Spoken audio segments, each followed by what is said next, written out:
अपने ज्ञान को सम्यक ज्ञान बनाओ। मिथ्या ज्ञान से बचना, क्योंकि मिथ्या ज्ञान उन्मत्तवत, पागल की तरह, विक्षिप्त की तरह, शराबी की तरह ये उन्मत्त कर देता है।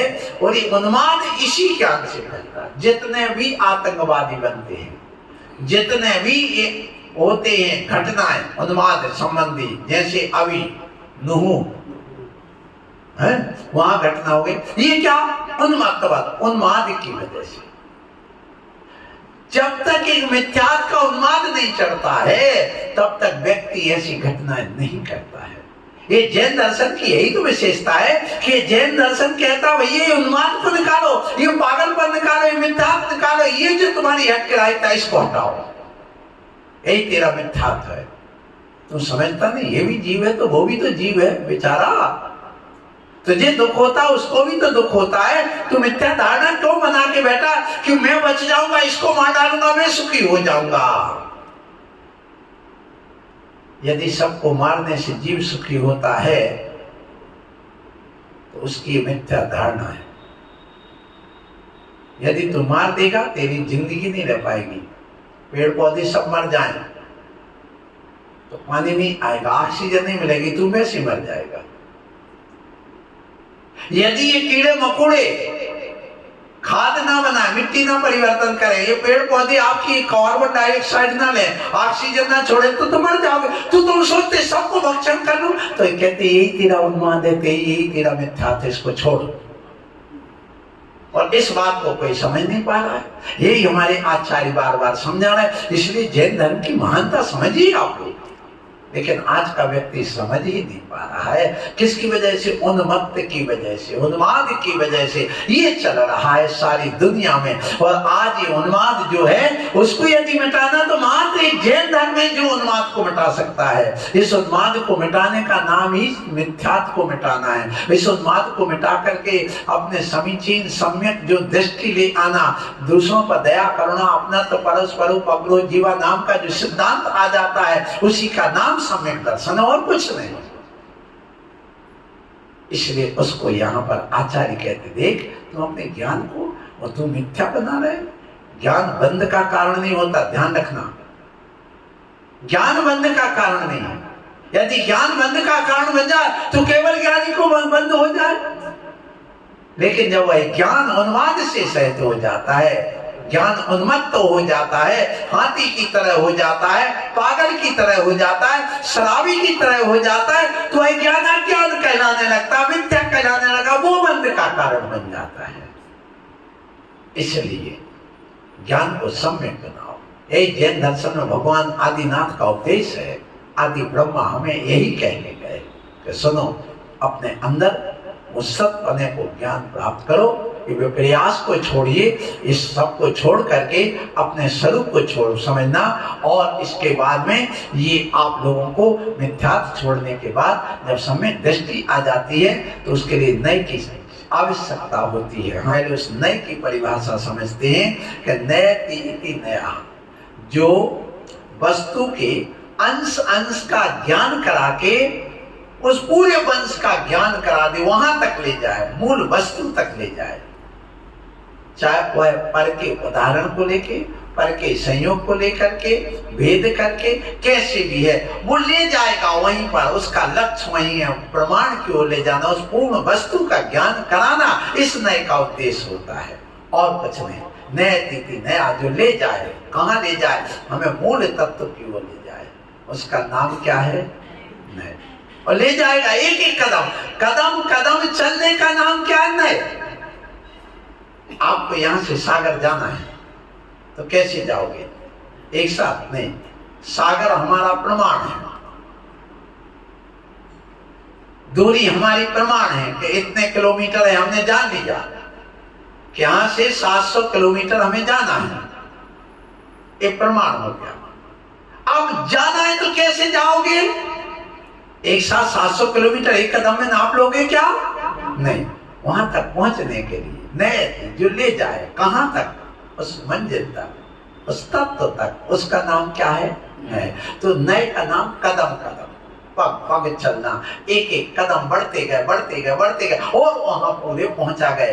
तो ये नए काम करता है। इसलिए नए के बिना हमारी दुनिया चल नहीं सकती, नए के बिना हम आगम को नहीं समझ सकते, नए के बिना हम प्रमाण को प्राप्त नहीं कर सकते, नए के बिना हम मंजिल को प्राप्त नहीं करते। इसलिए नए बाद और स्यादवाद और अनेकांतवाद, ये जैन दर्शन के प्रमुख, और एक अहिंसावाद, ये चार पाए हैं। अहिंसावाद, नयवाद, स्यादवाद और अनेकांतवाद, इनको समझिए। जहां अहिंसा नहीं वहां धर्म के गला घुट जाता है। जहां पर नय नहीं है वहां पर आगम का गला घुट जाता है। जहां पर अनेकांत नहीं है वहां पर हमारे इस वस्तु तत्व को स्वरूप विपर्यास हो जाता है। इसलिए इस नए को समझिए। नए मूलतः क्या है? तो जो एक देश कथन करे, एक देश अंश अंश में जो ज्ञान कराए, उसको नए कहते। इसलिए विकलादेशो नया, सकलादेशा प्रमाण। जो सकल को पूर्ण को प्राप्त करा दे वो क्या है? प्रमाण है। और जो विकल रूप में, अंश अंश रूप में कराए, उसका नाम क्या है? नए। वो नए दो प्रकार का, आप समझना, नए की परिभाषा समझने के बाद में अब नए दो प्रकार का। कौन सा? एक अध्यात्म नए और एक आगम नए। अध्यात्म नए और आगम नए, ये दो नए हैं मूलतः। मूलतः ये दो नए जो आपके लिए बिल्कुल नया लगेगा, नया नहीं है, पुराना है। अध्यात्म नय दो प्रकार का, एक निश्चय नय और एक व्यवहार नय। ये निश्चय नय और व्यवहार नय, अध्यात्म नय के भेद हैं दो, ये ध्यान रखना। अब निश्चय नय किसे कहते हैं और व्यवहार नय किसे कहते हैं, ये समझना।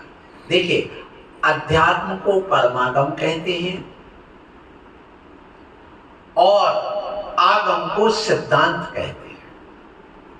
सिद्धांत का अर्थ आगम और अध्यात्म का अर्थ परमागम। तो आगम और परमागम, सिद्धांत का नाम हो गया आगम और अध्यात्म का हो गया परमागम। जब हम कोई बात करते हैं तो ये नहीं कहते ये परमागम प्रमाण है, हम क्या बोलते हैं? ये आगम प्रमाण है। क्योंकि आगम जो होता है वो द्रव्यार्थिक और पर्यार्थिक दो नए को लेकर के चलता है। और जब दो नए आ जाते हैं तो वहां पर ये द्रव्यार्थिक द्रव्य दृष्टि से और पर्याय दृष्टि से दोनों कथन आते हैं। तो वो आगम हमारा समीचीन होता है, कहीं से विरोधाभास नहीं आता। लेकिन अध्यात्म नय जो है वह एक आंख वाला होता है। सब निश्चय निश्चय निश्चय निश्चय निश्चय, व्यवहार कुछ नहीं। इसलिए कहते हैं हम परमागम प्रमाण बात नहीं करते। कौन सी बात करते हैं? आगम प्रमाण बात। इसलिए नय दो प्रकार का, एक अध्यात्म नय और दूसरा आगम नय। सिद्धांत का नाम आगम है और अध्यात्म का नाम परमागम है। परमागम जो शुद्ध निश्चय ने को प्राप्त करा के शुद्ध बिल्कुल तत्व की बात करे, निर्विकल्पने की बात करे, वो कौन है? अध्यात्म। अध्यात्म की प्राप्ति बिना आगम नय के नहीं होगी। इसलिए वह अध्यात्म दो प्रकार का हो गया। अध्यात्म नय एक निश्चय नय के रूप में और एक व्यवहार नय। अब निश्चय नय किसे कहते हैं?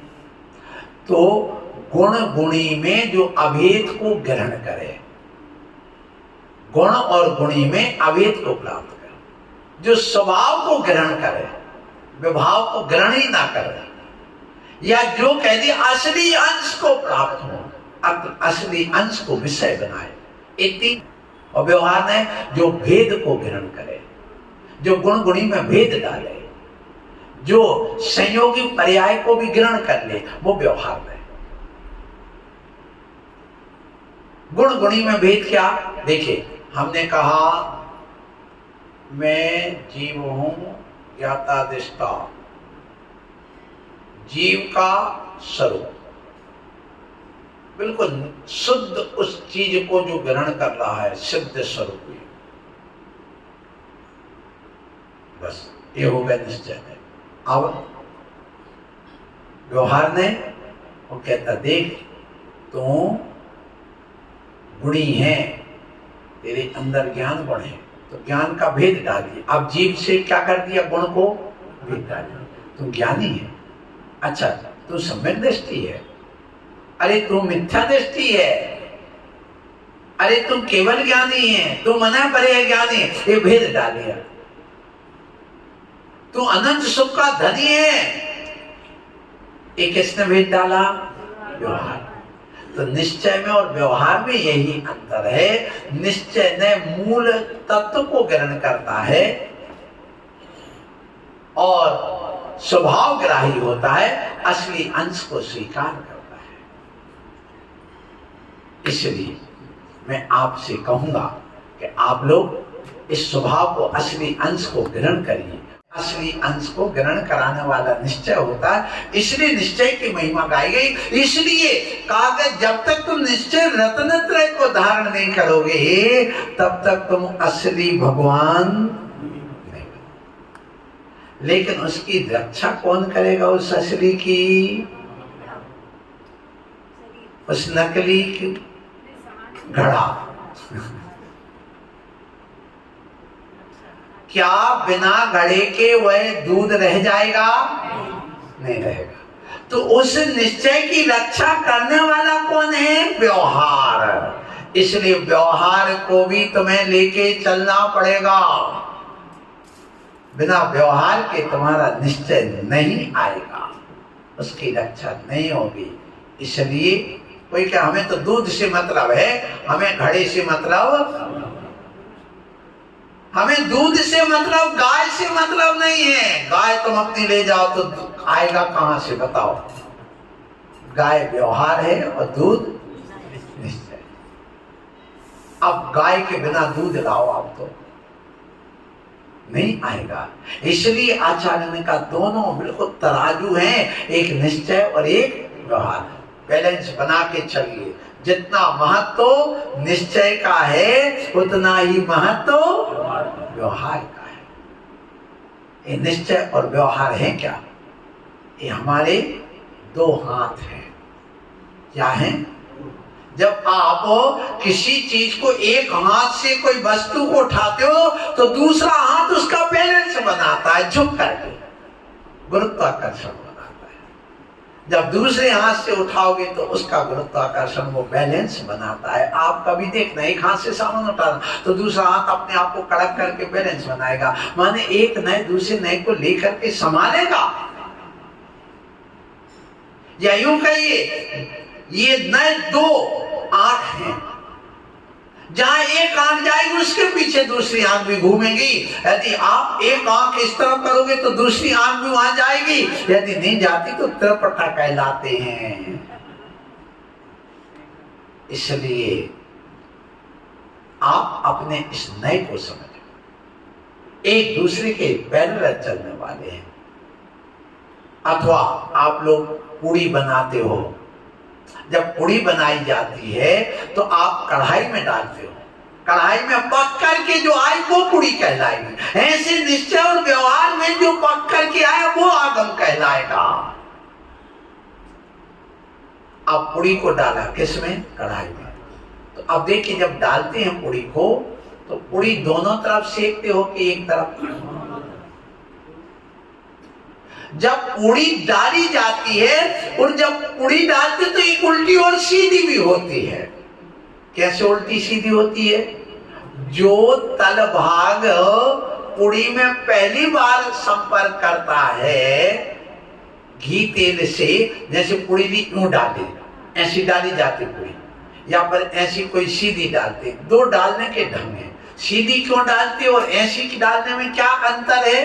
देखिए जब सीधी डालते हैं पूड़ी यूं तेल में गरम में तो क्या होता है, उसके दोनों फलक बराबर मोटाई के होते हैं, उसमें ये पता नहीं चलता ये मोटी किस तरह पे और पतली किस तरह। और जब आप सीधे यूं डालते हो तो एक तरफ पतली होती, पतली इसलिए होती है क्योंकि वह तेल के जो संपर्क में आया है, घी के संपर्क में, तो उस समय वहां तेज ज्यादा था तो उतनी पपड़ी पपड़ी वह पतली रह जाती है, तो वो सीधी कहलाती जिस तरफ पतली होती है, और जब बदलते उस तरफ मोटी होती वो उल्टी कहलाती। ऐसा भी आज की बेटियां नहीं जानती है।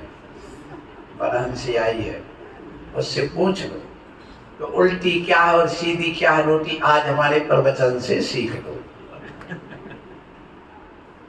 इसलिए रोटी को दोनों तरफ सेकना पड़ता है, पूड़ी को दोनों तरफ सेकना पड़ता है, तो एक तरफ निश्चय और एक तरफ व्यवहार है।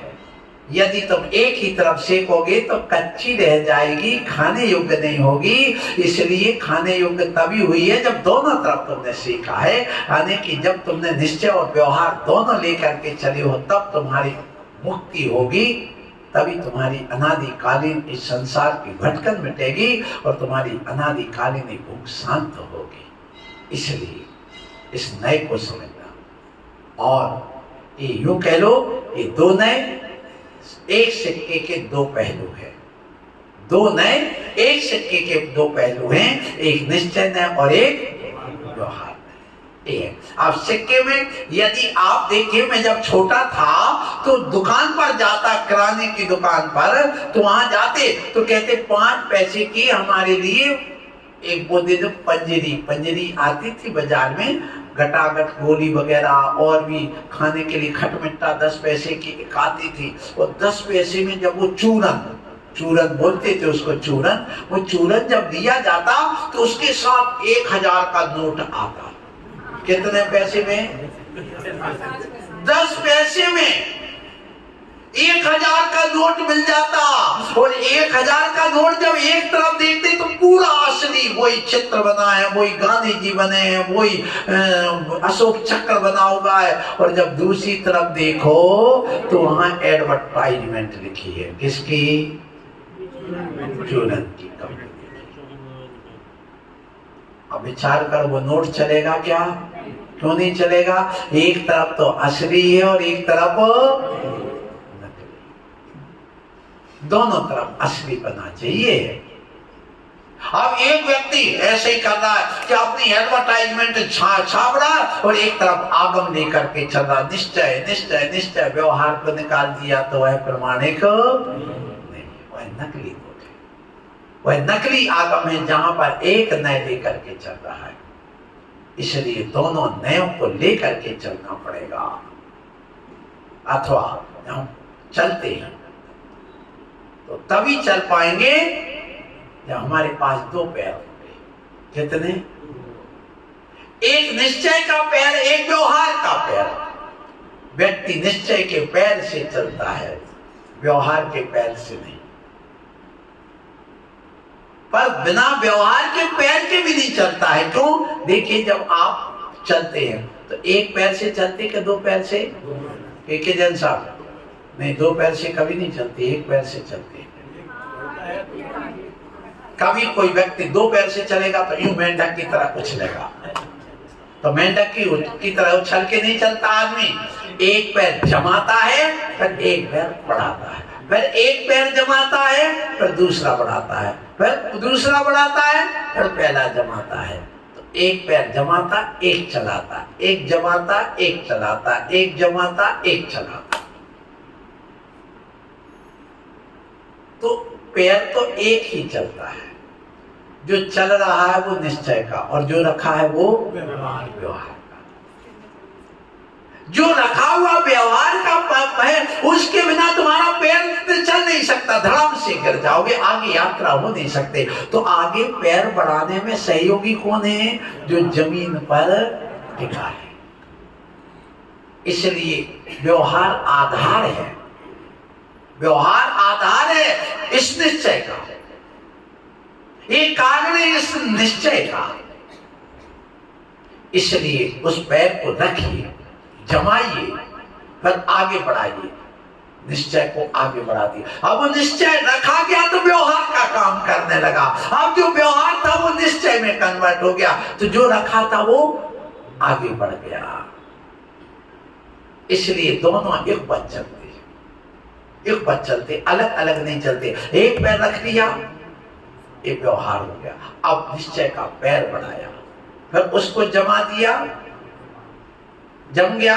अब जो व्यवहार था वो आगे बढ़ा, तो वो निश्चय का काम करने लगा। और नया अतिथि, नया जो ले जा रहा है मंजिल तक, तो वो क्या है? नए। तो कोई कैसे ले जा रहा है? निश्चय और व्यवहार, इन दो पैरों से वह अपनी मंजिल की ओर जा रहा है, मूल तत्व की ओर जा रहा है। इसलिए दोनों की जरूरत है, किसी एक की नहीं। और जब हमें मंजिल मिल जाती है तो नए हमारे कोई काम के नहीं। नए कब तक काम का था? जब तक मंजिल नहीं। इसलिए चाहे व्यवहार रत्नत्रय हो, चाहे निश्चय रत्नत्रय हो, चाहे शुद्धोपयोग हो, शुद्धोपयोग उपाधि नहीं है। सुन लो पहले, शुद्धोपयोग हे है। क्या कह रहा हूं? शुद्धोपयोग हे है। महाराज क्या बोले? आपको पागलपन तो नहीं, उन्मत्त तो नहीं हो गए? मैं सही कह रहा हूं। केवल ज्ञान के सामने शुद्धोपयोग ये है। किसके सामने? केवल ज्ञान हमारा लक्ष्य था, हमें केवल ज्ञान की प्राप्ति हो गई। अब वही हो गया। हम जब सीढ़ी चढ़ रहे थे, मंजिल पर पहुंच गए, तो अब सीढ़ी हमारे काम की रही क्या? नहीं। तो शुद्धोपयोग सीढ़ी थी, कहां तक पहुंचने के लिए? मंजिल तक पहुंचने के लिए। इसी प्रकार शुद्धोपयोग हमारा कारण है, किसके लिए? केवल ज्ञान के लिए। तो कारण गया, कार्य हमारा हो गया। इसी प्रकार जैसे शुद्धोपयोग केवल ज्ञान के लिए कारण है, केवल ज्ञान हो गया है, अब ये शुद्धोपयोग ही हो गया। इसी प्रकार शुद्धोपयोग तक की मंजिल तक ले जाने वाला कौन है? व्यवहार है, शुभोपयोग। तो शुभोपयोग हमारे लिए सीढ़ी बन गई, कहां तक जाने के लिए? शुद्धोपयोग तक जाने। बिना शुभोपयोग के हम शुद्धोपयोग को प्राप्त नहीं कर पाए। तो देखिए, शुद्धोपयोग के सामने शुभोपयोग ही है, और केवल ज्ञान के सामने शुद्धोपयोग ही है। आप लोगों को समझ में आ रही मेरी बात के नहीं? शुद्धोपयोग, शुद्धोपयोग, शुद्धोपयोग। भैया शुद्धोपयोग को समझो तो है क्या शुद्धोपयोग? शुद्धोपयोग है, निश्चय नहीं उपाधि है। शुद्धोपयोग उपाधि है, व्यवहार नहीं हे है। शुभोपयोग हे है, छोड़ो इसको, छोड़ो छोड़ो छोड़ो, ऐसा कह करके तुमने आगम को आगमाभास बना दिया, ये मान के चलना। आगमाभास मत बनो, व्यवहाराभास निश्चयाभासी मत बनो। हाँ, ये ध्यान रखना। सो यहाँ पर न मानते हुए भी जब हम उल्टा कथन कर देते हैं, चाहे वो निश्चय ने का हो या व्यवहार ने का, तो वो व्यवहार्यभास या निश्चयाभासी माने जाते हैं, आगमाभासी माने जाते। तो ऐसा मत बनना, हे जैनी तुम जैनी बनो, हे जैनियो, हे जैनी, हे जैन ऐसा नहीं कहेंगे। क्या बोलेंगे? हे जैनी। क्यों? हमने जैन क्यों नहीं कहा? हे जैनी क्यों कहा? इसलिए JAIN कितना हो गया? 4। इसमें आई कितना है? 1। JAI और N, तो आई कितना है? 1। और JAINI, इसमें आई कितने हैं? तो आई माने आंख। तो एक आंख वाले बनना के दो आंख वाले? जैन तो कोई भी हो सकता है, लेकिन जैनी वही होता है जो अपने जीवन में उस धर्म को धारण कर लेता, उस पर श्रद्धा कर लेता। वो कौन है? तुम जन्म से जैन तो बन गए, पर जैनी कब बनोगे? जब 8 वर्ष अंतर मुहूर्त के हो जाओगे, जब तुम्हारे ऊपर संस्कार आ जाएंगे, सब में दर्शन आ जाएगा, तो तुम जैनी बन जाओगे। इसलिए जैनी बनो, एक आंख वाला नहीं, 2 आंख वाली बनो। एक आंख वाला जो होता है, सुबह से मिल जाए, भैया आज तो भैया कुछ गड़बड़ है, तो अब निश्चय की आंख लेकर के काने बन के चलोगे तो अशुभ ही होना है। और व्यवहार मात्र की आंख लेकर के चलोगे तो भी अशुभ ही होना है। इसलिए दोनों आंख वाले बनो, पैरेलल लेकर के चलो। एक आंख घूमती तो दूसरी भी आंख घूमेगी और घूमती है, क्योंकि एक दूसरे के पैरेलल साथ चलता है। एक हाथ उठाओ तो दूसरा उसका बैलेंस बनाता है, एक पैर रखो तो दूसरा अपने आप आगे बढ़ने लग जाता है। तो आगे चलना है, इस नए को समझना है, इस धर्म को समझना है। तो अब इसके लिए आपको मैं बता रहा था क्या, नए के भेद। भैया नए मूलतः दो प्रकार का, एक अध्यात्म नय और एक आगम नय। सिद्धांत को आगम कहते हैं और अध्यात्म को परमागम कहते हैं। परमागम शुद्ध निश्चय नय की बात को, शुद्ध एक मूल तत्व को ग्रहण करता है और आगम दोनों को लेकर के चलता है, इसलिए वह प्रमाणिक होता है। इसलिए हम कहते आगम की बात है, हम कभी ये नहीं कहते परमागम की बात है। इसलिए उस अध्यात्म नय की, उस परमागम की दृष्टि से नय दो प्रकार का है, एक निश्चय नय और एक व्यवहार। निश्चय नय गुण गुणी में अभेद को ग्रहण करता है, निश्चय नय स्वभाव को ग्रहण करता है, निश्चय नय असली अंश को ग्रहण करता है, और व्यवहार नय अंश अंश को भेद डाल करके ग्रहण करता है। व्यवहार नय अपने आप में असली और नकली दोनों की मिश्रण को भी स्वीकार करता है। व्यवहार नय काम चलाऊ भी होता है। काम चलाऊ सरकार कौन है? निश्चय। वो सरकार को चला रहा है, माने वो निश्चय की ओर ले जा रहा है। निश्चय से कौन, वो निश्चय कहाँ ले जा रहा है? उस केवल ज्ञान की ओर ले जा रहा है। इसलिए आप ध्यान रखना, व्यवहार ने अभेद में भेद डाले वो व्यवहार ने, जो भेद को ग्रहण करे वो व्यवहार ने, जो संयोग कोई पर्याय को ग्रहण करे वो कौन है? व्यवहार ने। व्यवहार ने संयोगी पर्याय भी ग्रहण करता है। इसलिए सुन लो, इन निश्चय नय और व्यवहार नय ये दो प्रकार के नय हो गए।